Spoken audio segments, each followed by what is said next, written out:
Bien, amigos, aquí estamos otra vez con Hebreos 13. Continuamos ahora con esta aplicación práctica y encontramos lo que se debe considerar como la joya de toda la carta. Es una declaración muy corta, pero valiosa y reúne el argumento de casi toda la razón de su autor. Rechazar a Cristo es rechazar al único medio para acercarnos a Dios. De verdad, la doctrina y la práctica siempre van de la mano, van juntas.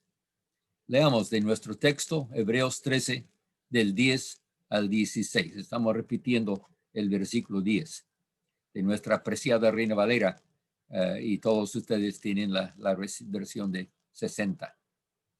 Tenemos un altar del cual no tienen derecho de comer los que sirven al tabernáculo, porque los cuerpos de aquellos animales cuya sangre a causa del pecado es introducida en el santuario por el sumo sacerdote, son quemados fuera del campamento.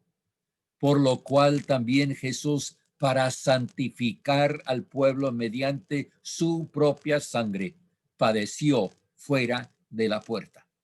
Salgamos pues a él, fuera del campamento, llevando su vituperio, porque no tenemos aquí ciudad permanente, sino que buscamos la porvenir. Así que ofrezcamos siempre a Dios, por medio de él, sacrificio de alabanza, es decir, fruto de labios que confiesan su nombre. Y de hacer bien y de la ayuda mutua, no os olvidéis, porque de tales sacrificios se agrada Dios. Terminando ahora con el versículo 16.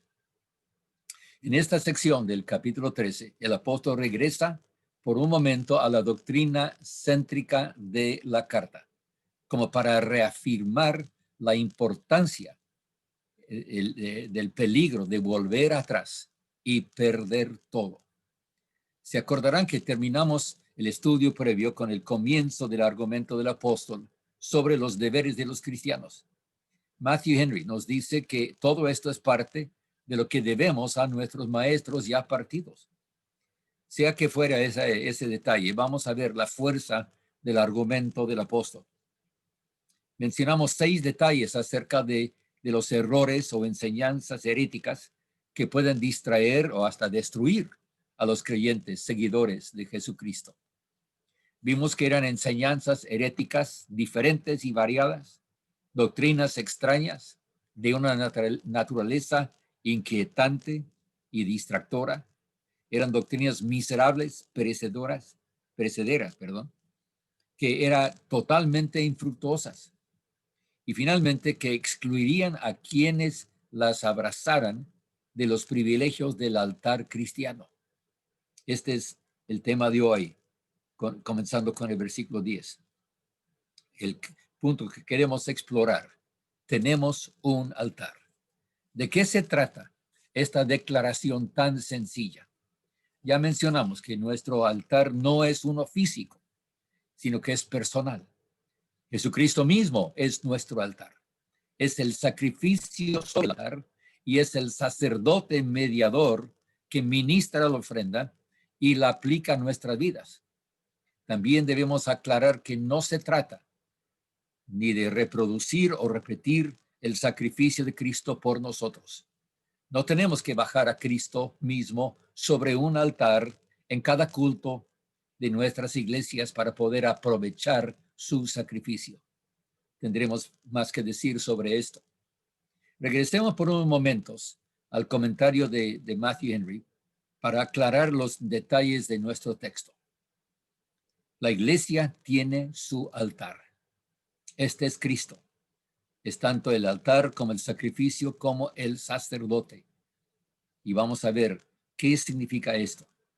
Este altar proporciona una fiesta para los verdaderos creyentes, una fiesta basada en el sacrificio, una fiesta de cosas gordas, fortaleza y crecimiento espiritual, deleite y placer santos.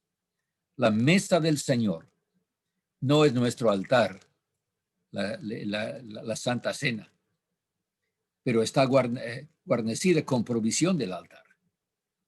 Cristo, nuestra Pascua, es sacrificada por nosotros, como Pablo nos dice en 1 Corintios 5, 7. Y sigue presente. Por lo tanto, celebremos la fiesta. Como el Evangelio es paralelo y completa el cuadro del éxodo de Egipto, la entrega de la ley, el culto centrado en el tabernáculo y finalmente la entrada y la conquista de Canaán, para que podamos encontrar detalles que nos ayuden a ver lo que el Señor nos ha provisto.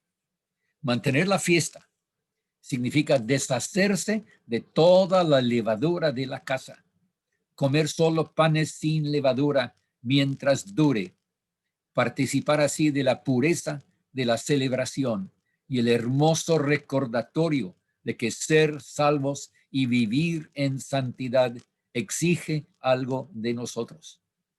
Las cosas gordas, es decir, lo más suculento de los manjares, el santo deleite y placer de vivir en la voluntad y el agrado de nuestro Padre Dios. Todo esto, el pasaje que Henry cita de 2 Corintios, sostiene esta perspectiva y la necesidad de vivir libre del pecado, figurado en la prohibición de la levadura. Un tercer punto que se ve aquí es aquellos que se ligan al tabernáculo o la dispensación levítica o vuelven a ello, se excluyen a sí mismos de los privilegios de este altar, de los beneficios adquiridos por Cristo.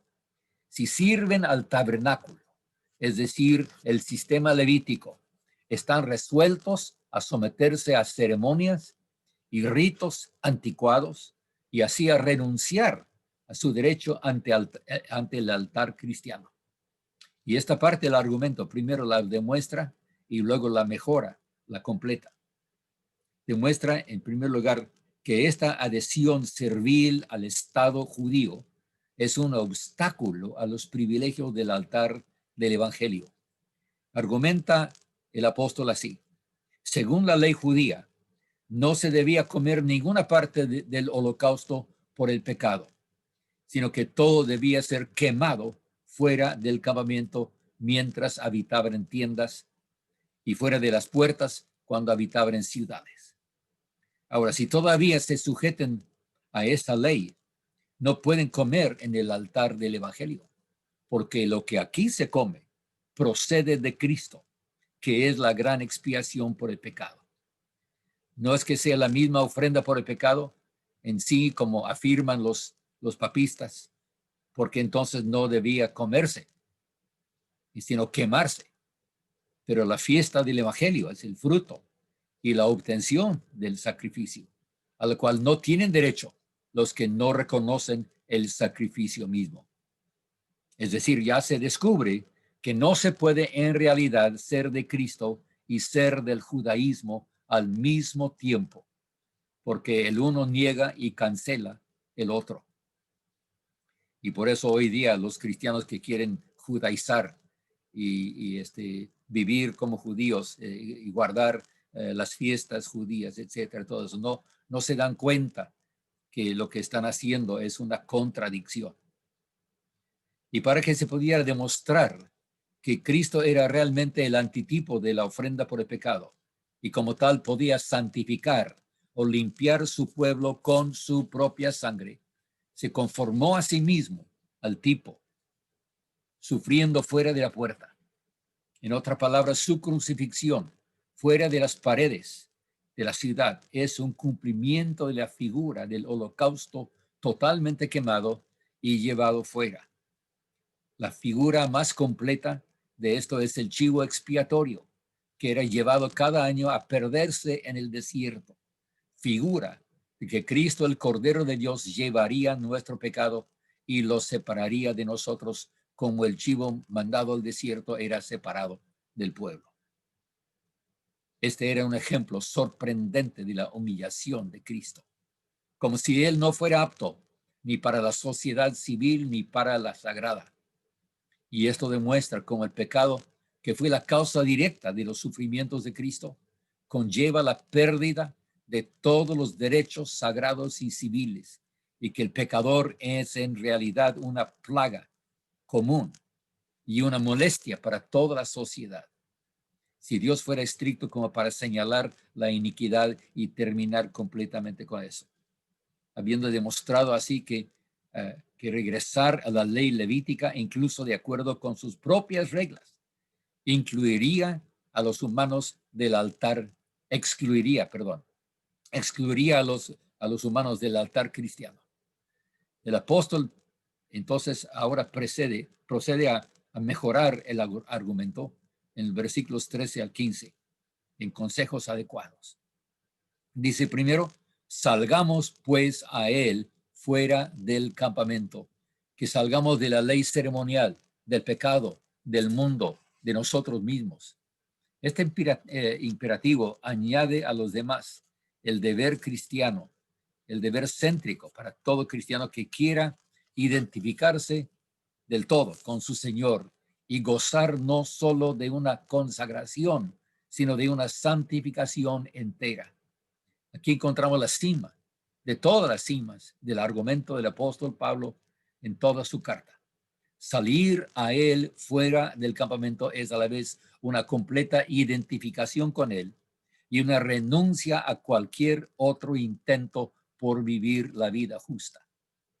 Y luego cuando nos llame a partir de esta vida, podemos estar dispuestos y listos para salir de nuestros propios cuerpos. En segundo lugar, esta identificación con Cristo requiere que estemos dispuestos a soportar su reproche, que estemos dispuestos a ser tenidos por el desprecio de todas las cosas, no dignos de vivir, no dignos de sufrir una muerte ordinaria. Y esto lo estamos viviendo ahora en carne propia en muchas partes del mundo, con el desprecio a los cristianos. Este fue su reproche de Cristo y debemos someternos a él. Y tenemos más razón, porque como ya se ha dicho, aquí no tenemos ciudad permanente. Por lo tanto, debemos ir adelante ahora por fe y buscar en Cristo el descanso y el asentamiento que este mundo no puede darnos. Lo vemos ahí en versículo 14. Finalmente, hagamos un uso correcto de este altar. No solo participar de los privilegios de él, sino de cumplir con los deberes del altar, como aquellos a quienes Cristo ha hecho sacerdotes para que asistan en este altar. Llevemos nuestros sacrificios a este altar, a este nuestro sumo sacerdote, y ofreciéndolos por él mismo. Ahora bien, ¿cuáles son estos sacrificios que debemos traer y ofrecer en este altar? Cristo mismo, que no sean sacrificios expiatorios, pues ya no hay necesidad de ellos. Cristo ha ofrecido el gran sacrificio de expiación. Los nuestros son solo los sacrificios de reconocimiento y son el sacrificio de alabanza a Dios, que debemos ofrecer a Dios continuamente, toda nuestra vida, no solamente cuando estamos en las paredes de la iglesia. En esto se incluyen toda la adoración y oración, así como la acción de gracias. Este es el fruto de nuestros labios. Debemos hablar las alabanzas de Dios con labios sinceros, y esto debe ser ofrecido solo a Dios, no a los ángeles, ni a los santos, ni a ninguna criatura, sino solo al nombre de Dios, y debe ser por medio de Cristo Jesús, en dependencia de su meritoria satisfacción e intercesión. Luego vemos también que el sacrificio de limosnas, la caridad cristiana, hacer el bien y comunicar, no olvidar, porque con tales sacrificios Dios se complace. Leemos en versículo 16. Debemos, según nuestro poder, corresponder con las necesidades de las almas y cuerpo de los hombres. No contentarnos con ofrecer el sacrificio de nuestros labios, meras palabras, sino el sacrificio de buenas obras. Y esto debemos colocar sobre este altar. no dependiendo del mérito de nuestras buenas obras, sino de nuestro gran sumo sacerdote. Y con sacrificios como estos, adoración y limosnas así ofrecidos, Dios está muy complacido. Aceptará la ofrenda con placer y aceptará la bendición y bendecirá las ofertas por medio de Cristo.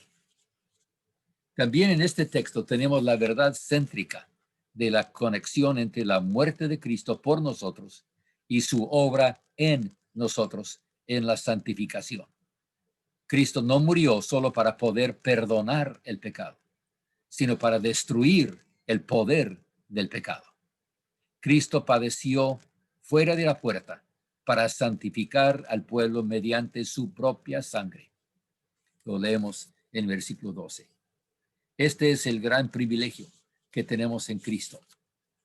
Tenemos un altar y por lo tanto debemos aprovechar toda oportunidad, tanto el de recibir como de dar. Si somos parte de su plan, entonces Él depende de nosotros para seguir compartiendo este gran mensaje con un mundo totalmente necesitado, pereciendo por falta de la vida, la luz, la paz y la pureza que solo Cristo da.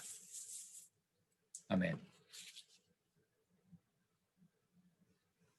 Dios con nosotros en esta temporada y podemos aprovechar mucho lo que Él nos ha hecho. Oremos. Padre, gracias te damos porque tenemos un altar. Cristo, tú eres nuestro altar. Y llegamos a ti, Señor, porque nos quieres salvar completamente, ser nuestro Salvador hasta el extremo, hasta lo sumo de salvarnos, no solo de la culpa del pecado, sino también de su poder en nuestra vida. Liberarnos así y dejarnos viviendo en todos los privilegios de la gracia. Ayúdanos a comunicar este mensaje con este mundo necesitado en el cual vivimos. Sé con cada uno, con los problemas de nuestra vida, lo que estamos enfrentando cada uno. Y lo pedimos en el nombre de Cristo Jesús. Amén. Amén.